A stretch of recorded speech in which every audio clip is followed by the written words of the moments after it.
Good evening students. जैसा कि अपन ने पिछले वीडियो में पढ़ा था, लॉज किसे कहते हैं, लॉज के कितने प्रकार होते हैं, लॉज को मापने की कौन कौन सी विधियाँ होती है।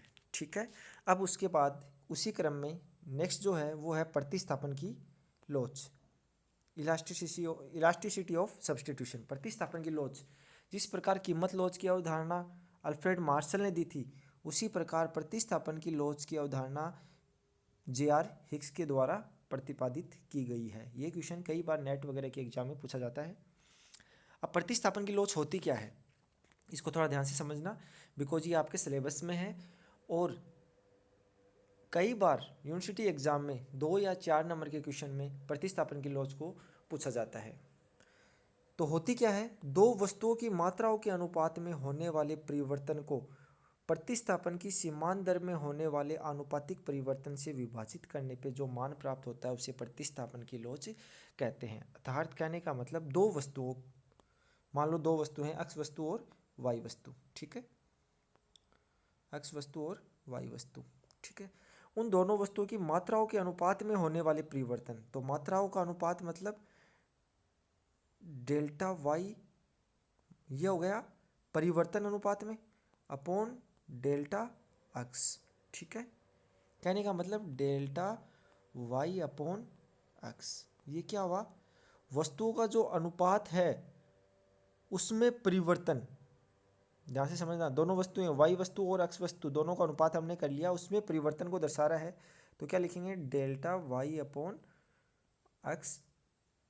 और फिर कह रहा है कि आनुपातिक परिवर्तन, तो हम क्या करते हैं, प्रारंभिक वस्तुओं का जो अनुपात है उससे उसको क्या कर देते हैं, डिवाइड कर देते हैं। ठीक है, तो इसको सिग्मा से दिखाते हैं, sigma C is equal to दो वस्तुओं के अनुपात में प्रतिशत परिवर्तन अपॉन प्रतिस्थापन की सीमांत दर। और ये प्रतिस्थापन की सीमांत दर जब मैंने उदासीनता वक्र पढ़ाया था, तटस्थता वक्र पढ़ाया था, जिसे अपन अनधिमान वक्र भी कहते हैं, तब मैंने बताया था एमआरएस क्या होती है, मार्जिनल रेट ऑफ सब्सटीट्यूशन। प्रतिस्थापन की सीमांत दर क्या होती है, एक्स वस्तु की एक अतिरिक्त इकाई प्राप्त करने के लिए वाई वस्तु की त्यागी गई मात्रा क्या कहलाती है, एमआरएस, प्रतिस्थापन की सीमांत दर हो कहलाती है। ठीक है, तो जो एमआरएस अपना उस टाइम आया था एक्स वाई, वो क्या था, delta Y upon delta X, यही था। इसको अपन ने फिर सीमांत उपयोगिता के हिसाब से भी लिखा था, M U X upon M U Y. उसके बाद जब अपन ने उपभोक्ता का संतुलन पढ़ा था, तो ये किसके बराबर होगा, P X upon P Y, कीमतों के अनुपात के बराबर। अर्थात जो M R S X Y जो है अपना, वो delta Y upon delta X भी हो सकता है, या फिर दोनों वस्तुओं से प्राप्त सीमांत उपयोगिताओं के अनुपात के बराबर भी हो सकता है, या फिर दोनों वस्तुओं की कीमत के अनुपात के बराबर भी हो सकता है। तो ये अपन ने पिछले वीडियो में डिटेल से पढ़ लिया था। ठीक है, अब देखना, अब दोनों वस्तुएं वाई और एक्स थी, तो उनका अनुपात वाई अपॉन एक्स। इसमें क्या करना है अपने को, आनुपातिक परिवर्तन करना है, आनुपातिक या प्रतिशत परिवर्तन। तो अपन क्या करेंगे, इसमें पहले परिवर्तन करेंगे और फिर प्रारंभिक जो अनुपात है उसका भाग दे देंगे। यहाँ देखो यही किया गया है, delta Y upon X upon Y upon X. उसके बाद नीचे लिखा है वस्तुओं में प्रतिस्थापन की सीमांत दर में प्रतिशत परिवर्तन, और प्रतिस्थापन की सीमांत दर को अपन एमआरएस के द्वारा लिखते हैं। अब इसमें प्रतिशत परिवर्तन निकालना है, तो हम क्या करेंगे, पहले तो परिवर्तन निकालेंगे, तो वो तो हो गया डेल एम आर एस। ठीक है, उसके बाद प्रारंभिक जो एम आर एस था, प्रतिस्थापन की दर थी, उससे उसको क्या कर देंगे, डिवाइड कर देंगे, तो अपने पास क्या सामने आएगा, ये आएगा। ठीक है, अब इस जो मल्टीप्लाई है उसको हम, ये जो डिवाइड का निशान है इसको अपन मल्टीप्लाई में चेंज करेंगे, तो जो नीचे वाला एम आर एस है वो तो ऊपर चला जाएगा, और M R S X Y, delta M R S X Y है वो हर में आ जाएगा। ठीक है, तो यहाँ की नया फॉर्मूला क्या होगा, delta Y upon X, delta Y upon X multiply by M R S ऊपर आ गया, delta M R S X Y नीचे आ गया। और ये अपने पिछले वीडियो में पढ़ा था कि M R S X Y जो होता है वो delta Y upon delta X के बराबर होता है, या फिर M U X upon M U Y के बराबर होता है। और संतुलन की स्थिति में M U X upon M U Y भी कीमतों के अनुपात के बराबर होता है, क्योंकि जो है P X upon P Y है वो क्या है, बजट रेखा का ढाल था, और M U X upon M U Y किसका ढाल था, उदासीनता वक्र का ढाल था। और जहाँ उदासीनता वक्र और बजट रेखा आपस में स्पर्श करते हैं वहाँ क्या होता है, उपभोक्ता किस में होता है, संतुलन में होता है। अर्थात बजट रेखा का ढाल और उदासीनता वक्र का ढाल क्या होगा, समान होगा। तो हम एम के स्थान पे ये लिख सकते हैं। तो यहाँ एम के स्थान पे अपने क्या लिखा है, M U X upon M U Y, ठीक है। फिर डेल एम है तो del M U X upon M M Y. Clear है यहाँ तक। उसके बाद जो फाइनल रिजल्ट अपना सामने आया है वो क्या है, M U X upon M U Y के स्थान पे अपन क्या लिख सकते हैं, तो ये कीमतों के अनुपात के ही बराबर होता है। तो अपन ने M U X upon M U Y के स्थान पे रख लिया P X upon P Y, ठीक है, upon delta P X upon delta P Y. Clear है यहाँ तक। ये होती है प्रतिस्थापन की लोच। अर्थात कहने का मतलब दो वस्तुओं के अनुपात में प्रतिशत परिवर्तन अपॉन प्रतिस्थापन की सीमांत दर में प्रतिशत परिवर्तन को हम प्रतिस्थापन की लोच कहते हैं, जो हिग्स के द्वारा दी गई थी।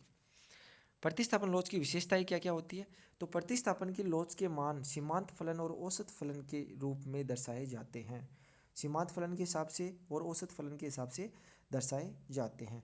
क्यों, क्योंकि जो डेल वाला है ये तो दर्शाता है सीमांत को, और जो ये जनरल है y upon X into P X upon P Y, ये किसको दर्शाता है, औसत को दर्शाता है, ठीक है।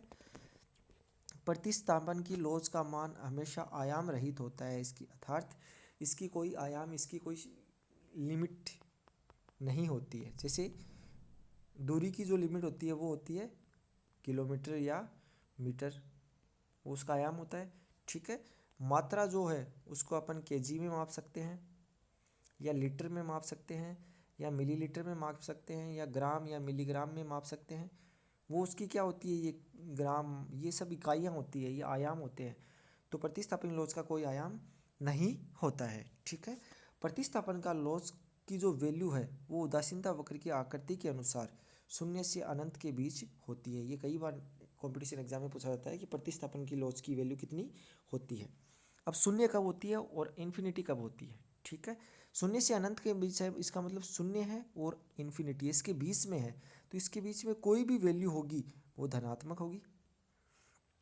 अर्थात हमेशा प्रतिस्थापन लोच कैसी होती है, धनात्मक होती है।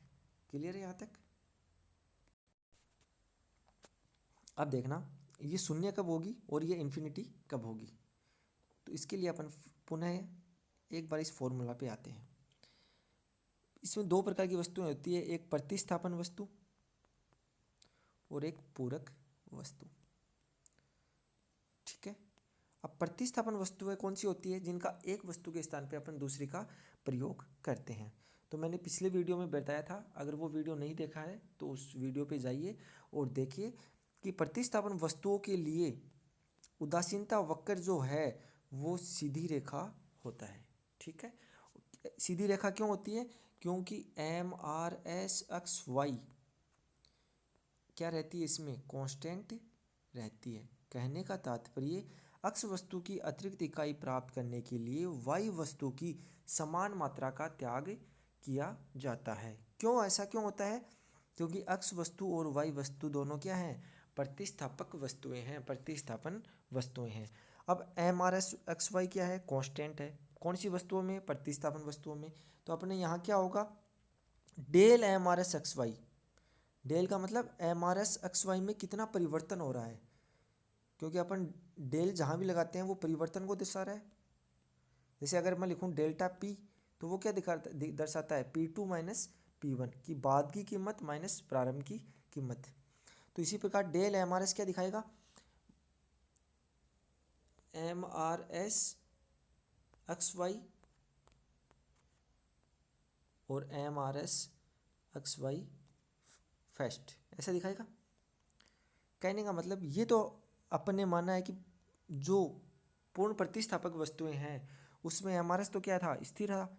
अब उसमें अगर वो एम आर एस स्थिर है तो उसमें परिवर्तन कितना होगा, मान लो प्रारंभ में एम आर एस 5 था, बाद में भी 5 है, उसके बाद भी 5 है, तो परिवर्तन कितने का हो रहा है, क्योंकि ये तो कांस्टेंट है, परिवर्तन हो रहा है शून्य का। तो जो नीचे वाली संख्या है यहाँ, ये जो होती है वो क्या हो जाती है, शून्य। ऊपर कुछ भी हो, अंश में कोई भी संख्या हो एक्स वाई जेड, अगर उसमें जीरो का भाग देंगे तो हमें कितना प्राप्त होगा, इन्फिनिटी प्राप्त होगा। क्लियर है, ठीक है। अब बात करते हैं पूरक वस्तुओं की। और जब मैंने पूरक वस्तुएं पढ़ाई थी तब मैंने एक बात बताया था, पूर्णतः पूरक वस्तुएं जैसे पेन और स्याही जो हमेशा एक साथ यूज होती है, और एक साथ ही यूज नहीं होती बल्कि एक ही अनुपात में यूज होती है। अर्थात उनका y अपॉन x, अगर मान लो y और x दोनों, y और x क्या है, दोनों पूरक वस्तुएं हैं, तो उनका जो अनुपात है वो हमेशा एक जैसा होगा। फॉर एग्जाम्पल, मान लो प्रारंभ में मेरे पास एक पेन है और 10 मिलीलीटर इसमें स्याही है। 2 पेन हो गए तो 20 मिलीलीटर स्याही हो गई, 3 पेन हो गए तो 30 मिलीलीटर स्याही हो गई, 4 पेन हो गए तो 40 मिलीलीटर स्याही हो गई। तो यहाँ जो अनुपात आ रहा है वो यहाँ 1:10, ये भी 1:10 हो जाएगा, ये भी 1:10 हो जाएगा, 10 चौक 40, ये भी 1:10 हो जाएगा। अर्थात y अपॉन x का जो अनुपात है वो क्या रहेगा, हमेशा स्थिर रहेगा पूरक वस्तुओं के लिए। अपूर्णतः पूरक वस्तु है, अब y अपॉन x का अनुपात स्थिर रहेगा, तो ये जो परिवर्तन है डेल्टा y अपॉन x, अर्थात y अपॉन x पहले कितना था और बाद में कितना होगा। मान लो पहले 5 था तो बाद में भी कितना रहेगा, 5 रहेगा। पहले 2:3 था तो बाद में भी कितना रहेगा, 2:3 रहेगा। और इसमें जो परिवर्तन होगा वो क्या होगा, शून्य होगा। क्यों, क्योंकि y अपॉन x का अनुपात पूरक वस्तुओं के लिए हमेशा क्या होता है, समान होता है। अर्थात अगर दो वस्तुएं पूरक है तो उनका अनुपात हमेशा क्या होगा, समान होगा। अब तो अंश वाली संख्या ये क्या हो जाएगी, 0, और 0 में किसी भी संख्या का भाग देने पे हमें क्या प्राप्त होता है, शून्य प्राप्त होता है। तो यहाँ लिखा है पूर्णतः है, ये ध्यान रखना, स्थानापन्न वस्तुओं में प्रतिस्थापन की लोच अनंत होती है। क्यों, क्योंकि हमारा x y स्थिर रहती है। और पूर्णतः पूरक वस्तुओं में प्रतिस्थापन की लोच शून्य होती है, क्योंकि वस्तुओं का अनुपात क्या रहता है, इसमें कांस्टेंट रहता है। ठीक है, प्रतिस्थापन की लोच का मान सममित होता है। ये सममित क्यों होता है, इसका तात्पर्य है कि यदि हम उदासीनता वक्र के एक बिंदु से इस दूसरे बिंदु पर विचरण करेंगे तो प्रतिस्थापन का जो लोच का जो वैल्यू है वो क्या रहेगी, स्थिर रहेगी। ठीक है, अब अपना अगला जो टॉपिक है वो है मांग की जो लोच पढ़ रहे थे हम, या मांग की जो कीमत लोच अपन ने पढ़ी थी, उसको कौन कौन से तत्व प्रभावित करते हैं। ठीक है, तो मांग की कीमत लोच को प्रभावित करने वाले तत्व, तो वैसे तो अनेक तत्व हैं जो मांग की कीमत लोच को प्रभावित करते हैं, लेकिन जो मुख्य हैं वो ये हैं। पहली है वस्तु की प्रकृति, तो ये मैंने बता दिया था, अगर वस्तु आवश्यक है तो मांग की लोच कम होगी। अगर वस्तु विलासिता की है, आवश्यक वस्तु का मैंने एग्जाम्पल बताया था नमक, विलासिता का मैंने एसी, फ्रीज, टीवी, कूलर, ये हीटर, ये सब क्या है, विलासिता की वस्तु है। इनके लिए मांग की कीमत लोचदार होती है, बल्कि आवश्यक वस्तुओं के लिए कीमत लोच क्या होती है, कम होती है, ये अर्थात बेलोचदार होती है। तो यहाँ देखना, वस्तु की प्रकृति मांग की कीमत लोच को प्रभावित करती है। आवश्यक वस्तुओं में मांग की कीमत लोच बेलोचदार होती है, जबकि विलासिता की वस्तुओं में कीमत लोच क्या होती है, लोचदार होती है, अर्थात इकाई से अधिक होगी। वस्तु के उपयोग, अब मान लो कोई एक वस्तु है, उसका उपयोग कुछ लिमिटेड एरियाज में हो रहा है, मतलब उसका उपयोग बहुत कम एरिया में हो रहा है, तो उसकी लोच क्या होगी, कम होगी, बेलोचदार होगा। और एक वस्तु ऐसी है जिसका प्रयोग भिन्न भिन्न क्षेत्रों में हो रहा है, ठीक है, तो उस अनेक क्षेत्रों में प्रयोग होने के कारण उसकी मांग की कीमत लोच क्या होगी, लोचदार होती है। ठीक है, तो यहाँ देखना, एक वस्तु के उपयोग भी मांग की कीमत लोच को प्रभावित करते हैं। यदि वस्तु का कुछ ही क्षेत्रों में उपयोग हो रहा है तो मांग की कीमत लोच बेलोचदार होती है, कीमत लोच क्या होगी, कम होगी। कहने का मतलब, जब उसकी कीमत में परिवर्तन होगा, तो उसके कारण मांग मात्रा में जो परिवर्तन है वो कम होगा। क्यों कम होगा, क्योंकि उस वस्तु का उपयोग भिन्न भिन्न क्षेत्रों में नहीं हो रहा है। और उसी वस्तु का उपयोग अगर भिन्न भिन्न क्षेत्रों में होता तो क्या होता, कीमत में थोड़ा सा परिवर्तन कर लेते और मांग मात्रा बहुत अधिक प्रभावित हो सकती थी। ठीक है, वस्तु पर होने वाले व्यय का अंश, अगर वस्तु पर जो अपन खर्चा कर रहे हैं, एक्सपेंडिचर उस पर कर रहे हैं, वो व्यय का अंश भी कीमत लोच को क्या करता है, प्रभावित करता है। यदि एक वस्तु है उस पर अपन जो खर्च कर रहे हैं, जो उस पर व्यय कर रहे हैं, वो बहुत अधिक कर रहे हैं, तो मांग की लोच क्या होती है, ज़्यादा होती है। और इसके विपरीत यदि व्यय का अंश बहुत कम है तो मांग की लोच क्या हो जाएगी, कम हो जाएगी। ठीक है, स्थानापन्न वस्तुओं की उपलब्धता, स्थानापन्न या प्रतिस्थापक वस्तुओं की एक ही बात है। अगर किसी वस्तु की, कोई भी वस्तु है, उसकी कुछ स्थानापन्न वस्तुएं अगर पाई जाए मार्केट में, जैसे चाय है, चाय की स्थानापन्न वस्तु को क्या हो सकती है, कॉफ़ी हो सकती है, ठीक है। या फिर for example upon Coca Cola की बात करें, कोका कोला है, उसी पेप्सी है, ड्यू है, माउंटेन ड्यू जिसे अपन बोलते हैं, लिम्का है, ये क्या है, एक दूसरे की स्थानापन्न वस्तुएं हैं, ठीक है। कोका कोला की स्थानापन्न वस्तु, कोका कोला के स्थान पे अपन पेप्सी का यूज भी कर सकते हैं, माउंटेन ड्यू का यूज भी कर सकते हैं, लिम्का का यूज भी कर सकते हैं। तो किसी वस्तु की अगर स्थानापन्न वस्तुओं की संख्या बहुत अधिक है ना, तो उसकी कीमत लॉस क्या होगी, बहुत अधिक होगी, अर्थात वो अधिक लॉसदार होगा। और अगर स्थानापन्न वस्तुओं की संख्या बहुत कम है तो कीमत लॉस क्या होगी, बेलॉसदार होगी। इसी प्रकार समय का प्रभाव भी कीमत लॉस पे पड़ता है। अल्पकालीन कोई वस्तु है, या साधारणतः अपन कहते हैं अल्पकाल में बेलॉसदार होती है मांग, क्योंकि अल्पकाल में हम पूर्ति को बढ़ा नहीं सकते, पूर्ति को क्या नहीं कर सकते, बढ़ा नहीं सकते। अर्थात अगर कीमतों में परिवर्तन होगा तो मांग मात्रा में ज़्यादा परिवर्तन नहीं होगा, ठीक है। और दीर्घकाल में मांग की कीमत लॉस क्या होती है, लॉसदार। आय वितरण का प्रभाव नेक्स्ट जो है, जब अर्थव्यवस्था में आय वितरण समान रूप से होता है, सब लोगों को समान समान रुपये मिले हुए हैं, ठीक है, तो मांग की कीमत लॉस क्या होगी, ज़्यादा। क्योंकि सबके पास, मान लो 10 व्यक्ति है पूरी धरती पे, सबके पास 100 रुपये हैं, क्लियर है। और एक अक्स वस्तु है, उसकी कीमत कम हो जाए तो क्या करेंगे, सभी लोग उसकी मांग बढ़ाएंगे, क्लियर। तो सभी लोग उसकी मांग बढ़ाएंगे, कीमत में परिवर्तन थोड़ा सा हुआ, मांग में परिवर्तन क्या हो जाएगा, ज़्यादा हो जाएगा। और मान लो आय का वितरण एक समान नहीं है, टोटल 10 लोग हैं पूरी धरती पे, एक के पास 1000 रुपये हैं, एक के पास 5000 रुपये हैं, और बाकी के पास 50-50 रुपये या 100-100 रुपये जो आ रहे हैं उनके पास है, 9 के पास है, ठीक है। तो क्या होगा, ये क्या, आय का वितरण समान नहीं है, तो अगर उस वस्तु की कीमत घटेगी तो मांग मात्रा उतनी नहीं बढ़ेगी, क्यों, क्योंकि मांग करने वाले क्या हो जाएंगे, कम हो जाएंगे, ठीक है।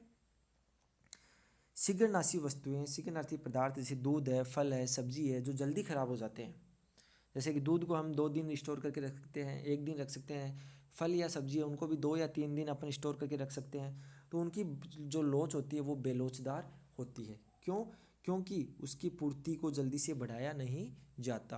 अर्थात जैसे ही कीमत में परिवर्तन हो गया तो उसकी मांग मात्रा उतनी कम नहीं होगी जितनी कीमत में परिवर्तन हुआ है, उतना परिवर्तन उसमें नहीं आएगा। और जो टिकाऊ वस्तु है जैसे फर्नीचर है, की मांग की कीमत लॉस क्या होता है, अधिक लॉसदार होती है, क्योंकि कीमत बढ़ने पर फर्नीचर का उपभोग अपन क्या कर सकते हैं, स्थगित कर सकते हैं। अगर फर्नीचर महंगा हो गया तो अपन सोच लेंगे बाद में फर्नीचर ले लेंगे, लेकिन अगर फल और फ्रूट महंगे हो गए तो हम क्या करेंगे, उसकी मांग उतनी प्रभावित नहीं करेगी, क्यों, क्योंकि अपन बाद में नहीं लेंगे, बाद में वो फल फ्रूट क्या हो जाएंगे, खराब हो जाएंगे, ठीक है, क्यों। अतः शीघ्र राशि वस्तुओं की मांग की कीमत लॉस बेलोचदार होती है, ठीक है। अब अपन ने मांग पढ़ ली, मांग का लॉस पढ़ ली, प्रतिस्थापन की लॉस पढ़ ली, मांग की कीमत लॉस को प्रभावित करने वाले कारकों का अध्ययन भी अपन ने इस वीडियो में कर लिया है। अब अगला जो टॉपिक इंपॉर्टेंट है वो है व्यक्तिगत मांग वक्र व बाजार मांग वक्र में क्या फ़र्क होता है। तो ये आपको जनरली टर्म से पता चल रहा है, व्यक्तिगत का मतलब एक व्यक्ति विशेष का, और अब तक जो भी मांग वक्र अपन ने पढ़ा है वो अपन व्यक्तिगत मांग वक्र का अध्ययन कर रहे थे। अब बाजार मांग वक्र, जब इस व्यक्तिगत मांग वक्रों को क्षैतिज रूप से जोड़ दिया जाए, हॉरिजॉन्टल रूप से जोड़ दिया जाए, तो हमें क्या प्राप्त होगा, बाजार मांग वक्र प्राप्त होगा, ठीक है। जब मैंने मांग वक्र आपको पढ़ाया था तो उससे पहले अब मैंने मांग अनुसूची बनाई थी, एक तालिका बनाई थी, उसे मांग अनुसूची कहा जाता है। तो उस मांग अनुसूची को अगर अपन जोड़ देंगे तो बाजार की मांग अनुसूची प्राप्त होगी, उस बाजार की मांग अनुसूची से हम बाजार का मांग वक्र ज्ञात कर सकते हैं। तो देखना, बाजार मांग वक्र व्यक्तिगत मांग वक्र का क्षैतिज योग होता है। जैसा कि माना बाजार में एक वस्तु है केला, ठीक है, 2 उपभोक्ता है राम और श्याम, उनकी मांग अनुसूचियाँ अलग अलग दी हुई है। जो भिन्न मांग अनुसूची क्या होती है, एक वस्तु की भिन्न भिन्न कीमत और भिन्न भिन्न मांग मात्राओं को दर्शाने वाली तालिका को अपन मांग अनुसूची कहते हैं। विभिन्न कीमतों पर उसकी मांग मात्राओं को जोड़कर उस वस्तु के लिए बाजार मांग अनुसूची का निर्माण कर सकते हैं। तो यहाँ तालिका को देखना, यहाँ केले की कीमत दी हुई है, ठीक है, 10 रुपये प्रति केजी, 9 रुपये, 8 रुपये, 7 रुपये, 6 रुपये, 5 रुपये। ये केले की कीमत धीरे धीरे क्या हो रही है, घट रही है। तो यहाँ राम की मांग मात्रा, राम और श्याम दो उपभोक्ता हैं, राम की मांग मात्रा प्रतिदिन, क्योंकि जब अपने मांग पढ़ा था तो पढ़ा था निश्चित समय निश्चित स्थान, तो निश्चित समय मतलब प्रतिदिन। अब मान लो जब 10 रुपये केले की कीमत थी तो राम 10 kg खरीद रहा था। जब 9 हो गई तो 12 kg खरीदने लग गया, 8 हो गई तो 15। जैसे जैसे कीमत घटी राम ने केले की मांग मात्रा को क्या कर दिया, बढ़ा दिया है। 10, 12, 15, 20, 22, 25, ठीक है। इसी प्रकार श्याम की मांग मात्रा अलग थी। श्याम जब 10 रुपये kg केले मिल रहे थे तो उसने 6 kg केले खरीदे। जैसे ही सस्ते हो गए तो और बढ़ा दी, फिर और सस्ता हो गया केला तो और बढ़ा दिया। इस प्रकार जब केले की कीमत 5 रुपये प्रति kg हो गई तो राम ने 18 kg केले खरीद लिए। ये थे व्यक्तिगत मांग अनुसूची, ठीक है। और ये भी क्या है, श्याम वाली जो मांग अनुसूची ये भी व्यक्तिगत मांग अनुसूची है। क्यों? क्योंकि भिन्न भिन्न जो कीमतें दी हुई है उस पर भिन्न भिन्न मांग मात्राएं दर्शाई जा रही है। अब अपने को बाजार मांग की कुल मांग निकालनी है, अच्छा बाजार मांग अनुसूची निकालनी है, तो अपन क्या करेंगे, इनको जोड़ देंगे तो कुल मांग प्राप्त होगी। 10 और 6 16, अर्थात जब कीमत 10 रुपये थी केलों की तो बाजार की मांग कितनी थी, 16 थी, 16 kg केलो। जब कीमत घट के 9 हो गई तो बाजार की मांग बढ़ के कितनी हो गई, 20, 12 और 8। जब कीमत बढ़कर घटकर 8 हो गई तो मांग मात्रा 15 और 10 25 हो गई, 20 और 12 32 हो गई। तो जैसे जैसे कीमत में कमी हुई है बाजार की कुल मांग में क्या हुई है, वृद्धि हुई है। और ये क्या दर्शा रहा है, ये देखना यहाँ यहाँ केले की भिन्न भिन्न कीमतें हैं, यहाँ बाजार की कुल मांग है जो जैसे जैसे कीमत घट रही है वैसे वैसे क्या हो रही है, बढ़ रही है। अर्थात कीमतों और मांग मात्राओं को दर्शाने वाली तालिका को अपन क्या कहते हैं, मांग अनुसूची। तो ये जो है वो क्या हो जाएगी, ये बाजार की मांग अनुसूची हो जाएगी। क्लियर है? अब मांग अनुसूचियों के स्थान इससे हम क्या बना सकते हैं, मांग वक्र बना सकते हैं। तो यहाँ मैंने दर्शाया अक्ष अक्ष पे मांग मात्रा को। ये राम का जो फलन है वो है 5। जब 5 रुपये कीमत थी, शुरू में जब 10 रुपये कीमत थी तो 10 kg खरीद रहा था। पहला बिंदु, दूसरा बिंदु, तीसरा, चौथा, पाँचवा, छठा, सातवां बिंदु अपने को प्राप्त हुआ। उन बिंदुओं को मिलाने वाला बिंदु पद मांग वक्र होता है। ये दूसरा, ये राम का मांग वक्र प्राप्त हुआ, ये श्याम का मांग वक्र प्राप्त हुआ और ये एग्रीगेट मांग वक्र प्राप्त हुआ। ठीक है। अब अगला अपना जो टॉपिक है वो है मांग के नियम के अपवाद। तो ये थोड़ा सा इम्पोर्टेंट है, इसको थोड़ा समझना होगा। तो सबसे जो इम्पोर्टेंट अपवाद है वो है गिफिन वस्तु, जिसकी चर्चा मैंने पहले की थी और मैंने पिछले वीडियो में बताया था कि गिफिन वस्तु में मांग का नियम लागू नहीं होता है। अर्थात ये मांग के नियम का क्या है, एक प्रकार का अपवाद है। मांग का नियम लागू नहीं होता तो इससे आप समझ रहे होंगे कि जब मांग का नियम क्या होता है, अन्य बातें स्थिर रहने पे जब किसी वस्तु की कीमत कम होती है तो मांग मात्रा बढ़ जाती है। ठीक है। अर्थात कोई वस्तु सस्ती हो गई तो वो उसकी मांग मात्रा ज़्यादा हो जाएगी। लेकिन गिफिन वस्तु एक इस प्रकार की वस्तु है, अगर गिफिन वस्तु की कीमत कम होती है, कीमत क्या होती है, कम होती है, तो उसकी मांग भी क्या हो जाएगी, कम हो जाएगी। और जब इसकी कीमत बढ़ती है तो इसकी मांग मात्रा भी क्या हो जाएगी, बढ़ जाएगी। ठीक है। तो यहाँ मांग का नियम फेल हो जाता है। ऐसा क्यों होता है इसका विस्तार से चर्चा अपन करेंगे बाद में। तो मार्शल के मांग के नियम के अनुसार जब वस्तु की कीमत घटती है तो उस वस्तु की मांग मात्रा बढ़ जाएगी, परंतु गिफन वस्तु या गिफिन वस्तु जो होती है उसकी कीमत घटती है तो क्या होता है, देखना, ऋणात्मक आय प्रभाव प्रतिस्थापन प्रभाव की अपेक्षा अधिक होता है। कि जो आय प्रभाव नेगेटिव हो, ऋणात्मक जो आय प्रभाव है वो प्रतिस्थापन प्रभाव के कारण क्या होता है, इससे क्या होता है, अधिक होता है। मैंने पिछले वीडियो में बताया था कि जो प्रतिस्थापन प्रभाव जो होता है उसके कारण हमेशा मांग मात्रा क्या होती है, बढ़ती है। ठीक है। उसके कारण मांग मात्रा क्या होती है, बढ़ती है। लेकिन यहाँ जो आय प्रभाव है वो क्या है, ऋणात्मक है। आय प्रभाव ऋणात्मक का मतलब, एक एग्जांपल देके बताता हूँ आपको। मान लो कोई वस्तु अक्स वस्तु है, वो गिफिन वस्तु है। ठीक है। और उस वस्तु की कीमत में क्या हो गई, कमी हो गई। ठीक। कीमत में कमी होने के कारण गिफिन वस्तु है, मांग मात्रा भी क्या होगी, कम होगी। ठीक। क्यों होगा, तो कीमत में कमी के कारण मांग मात्रा प्रभावित हो रही है, उसको अपन कीमत प्रभाव कहते हैं। ठीक है। जिसे प्राइस इफेक्ट पिछले वीडियो में मैंने विस्तार से समझाया था।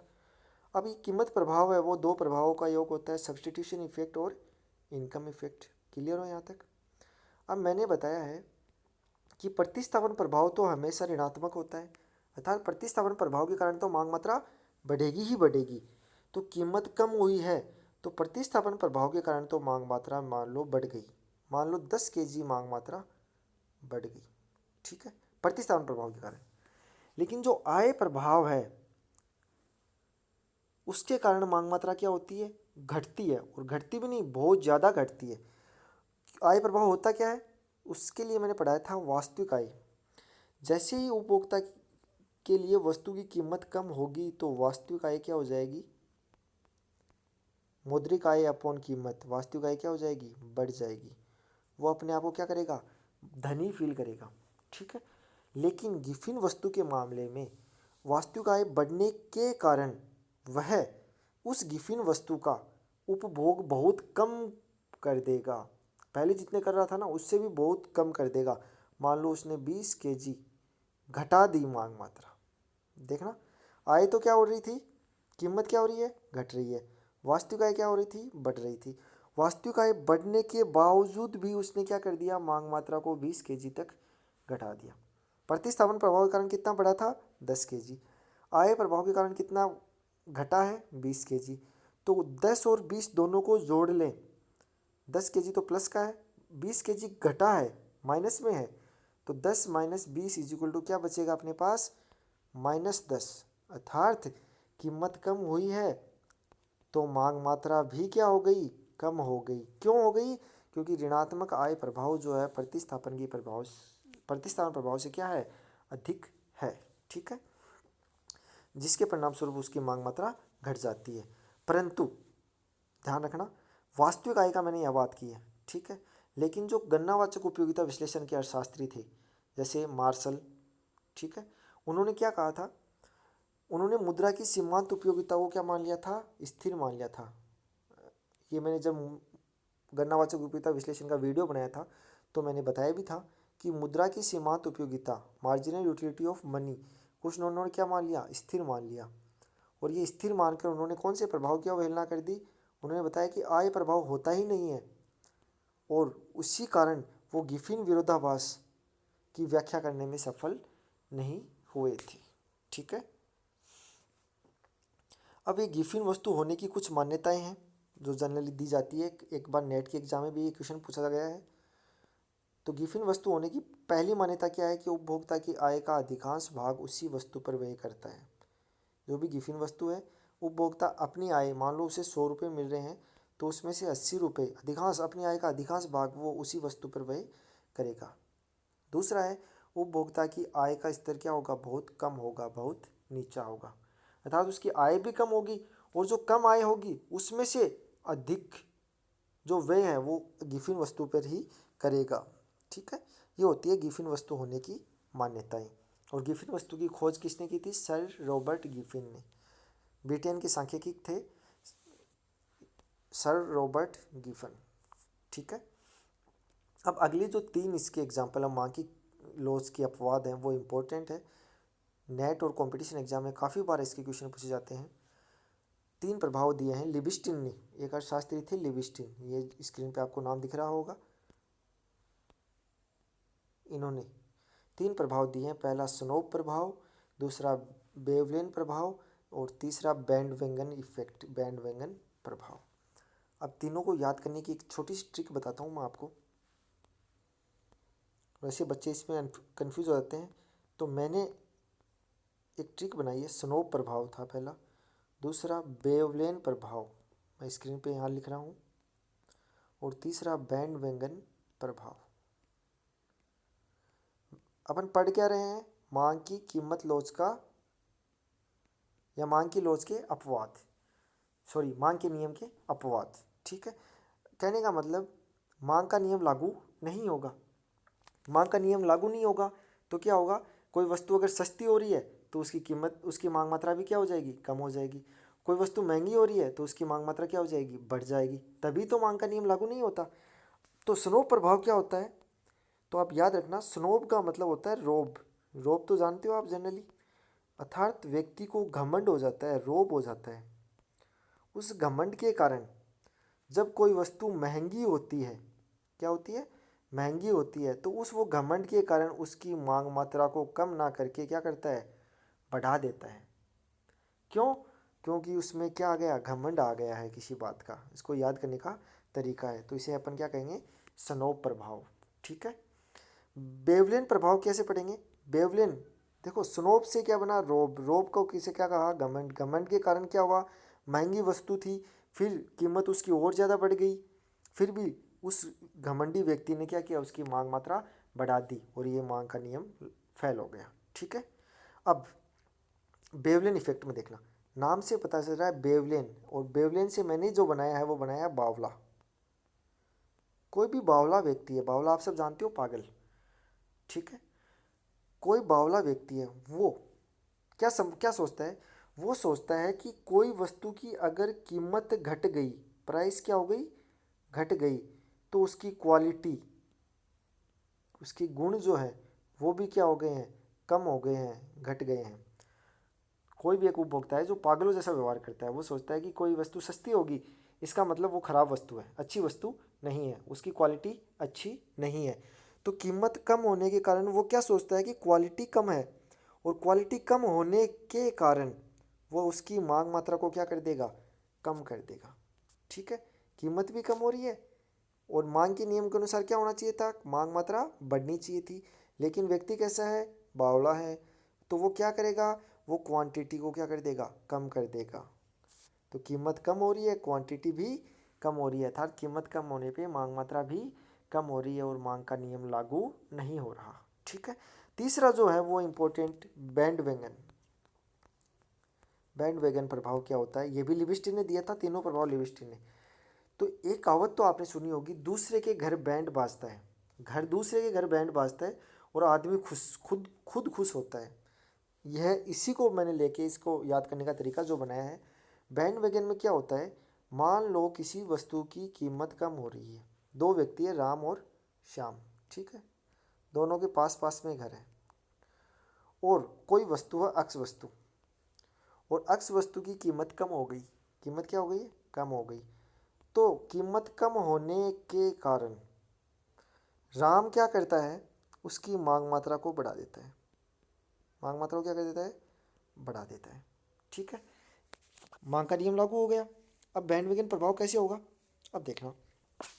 अब जो ये श्याम है वह भी क्या करेगा, इस राम की नकल करेगा, मतलब घर बैंड किसके घर बज रहा था, राम के घर। क्यों? क्योंकि वस्तु की कीमत कम होते ही राम ने क्या किया, मांग मात्रा को बढ़ा दिया। श्याम क्या करेगा, इस राम का अनुसरण करेगा, इसकी नकल करेगा, और वह भी क्या कर देगा, मांग मात्रा को बढ़ा देगा। लेकिन ध्यान रखना, लेकिन वह वस्तु की कीमत कम होने के कारण मांग मात्रा को नहीं बढ़ा रहा, वह मांग मात्रा इसलिए बढ़ा रहा है कि राम ने मांग मात्रा को बढ़ा दी। अर्थात दूसरे उपभोक्ता की नकल करके अगर किसी वस्तु की मांग मात्रा को अगर अपन बढ़ा रहे हैं तो वहाँ भी मांग का नियम लागू नहीं होता है। चलो अब इन पे एक बार नज़र डाल लेते हैं। पहला, स्नोब प्रभाव। यह प्रभाव लिविस्टिन ने दिया है। इन्होंने बताया कि सामान्यतः किसी की वस्तु के मूल्य में कमी या वृद्धि होने पर समुदाय के लोग मांग मात्रा में क्रमशः वृद्धि व कमी करते हैं। अगर वस्तु सस्ती हो गई तो मांग मात्रा बढ़ाते हैं, जनरल सी बात है, ये मांग का नियम है। परंतु कुछ लोग सामान्य लोगों से अपने आप को क्या समझते हैं, अलग रखने के लिए, मैंने बताया था ना, स्नोब, रोब आ जाता है, घमंड आ जाता है कुछ लोगों में।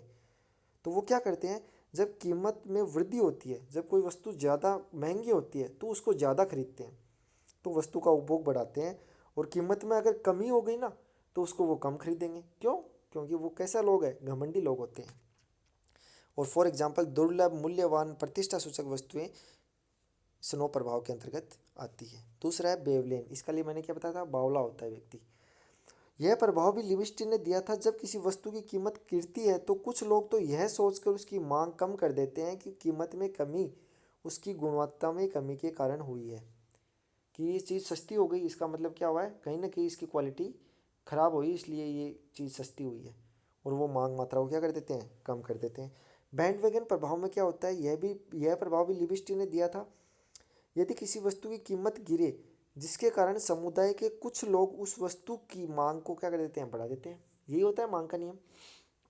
परंतु ये ध्यान से देखना, कुछ लोग कीमत के गिरने के कारण नहीं बल्कि उन दूसरे लोगों के उपभोग में जो वृद्धि हुई है उसकी नकल, उसका अनुकरण करके वस्तु की मांग मात्रा में क्या कर देते हैं, वृद्धि कर देते हैं। ठीक है, तो यहाँ ये तीनों क्या हैं, मांग के नियम के अपवाद हैं। ठीक है, अगला अपना है भविष्य में मूल्य परिवर्तन की प्रत्याशा। अगर हमें पता है कि कीमत, किसी वस्तु की कीमत भविष्य में बढ़ जाने की आशंका है तो हम उसका क्या करेंगे, वर्तमान में ही उसको मांग मात्रा को अपन ज़्यादा खरीदेंगे, वर्तमान में उसकी मांग मात्रा ज़्यादा खरीदेंगे क्योंकि हमें पता है कि भविष्य में महंगी हो जाएगी। इसी प्रकार अगर हमें किसी वस्तु के बारे में ये पता हो कि भविष्य में इसकी कीमत बहुत कम होगी, गिरेगी, गिरने की संभावना है, तो हम क्या करेंगे, वर्तमान में उसके उपभोग को टाल देंगे और भविष्य के लिए छोड़ देंगे। तो भावी कीमत प्रत्याशा के कारण भी मांग का नियम कई बार असफल हो जाता है। Thank you. ये अपना चैप्टर पूरा हुआ। मांग से रिलेटेड जितने भी क्वेश्चंस है उसके लिए भी मैं एक अलग से वीडियो बनाऊंगा। जो इम्पोर्टेंट क्वेश्चन है उनका क्वेश्चन और उनके आंसर पे अपन डिस्कशन करेंगे। ठीक है, ये था उपभोक्ता का जो भी सिद्धांत था जिस पे अपन ने गणनावाचक उपयोगिता पढ़ा था पहले, फिर गणनावाचक उपयोगिता विश्लेषण पढ़ा था, कार्डिनल यूटिलिटी एनालिसिस, फिर ऑर्डिनल यूटिलिटी क्रमवाचक उपयोगिता विश्लेषण पढ़ा था। उसके अंतर्गत अपन ने उदासीनता वक्र पढ़ा था। उसके बाद उपभोक्ता का संतुलन पढ़ा। उसके बाद अपन ने मांग पढ़ी, मांग की लॉज पढ़ी। ठीक है, मांग की लॉज के प्रभावित करने वाले कारक पढ़े, मांग वक्र के बारे में पढ़ा। उसके बाद अपन ने कीमत प्रभाव, प्रतिस्थान प्रभाव, आय प्रभाव के बारे में विस्तार से चर्चा की। अब ये उपभोक्ता का जो व्यवहार था वो अपने बीए पार्ट प्रथम के लिए इतना ही अपने सिलेबस में दिया गया है। ठीक है, अब अर्थशास्त्र में या माइक्रो इकोनॉमिक्स में सबसे पहले अपन ने उपभोक्ता के बारे में पढ़ लिया, क्योंकि अब तक जो अपन ने स्टडी की है, चाहे वो उपयोगिता की बात हो, चाहे वो मांग की बात हो, वो सब किससे संबंधित है, उपभोक्ता से संबंधित होते हैं। अब जो अपना नेक्स्ट वीडियो बनेगा वो बनेगा उत्पादक से संबंधित। और उत्पादक कौन होता है, जो उत्पादन करता है। ठीक है, तो उत्पादन क्या होता है, उत्पादन फलन किसे कहते हैं, उत्पादन के क्या कौन कौन से नियम हैं, इनका अध्ययन अपन नेक्स्ट वीडियो के अंतर्गत करेंगे। Thank you.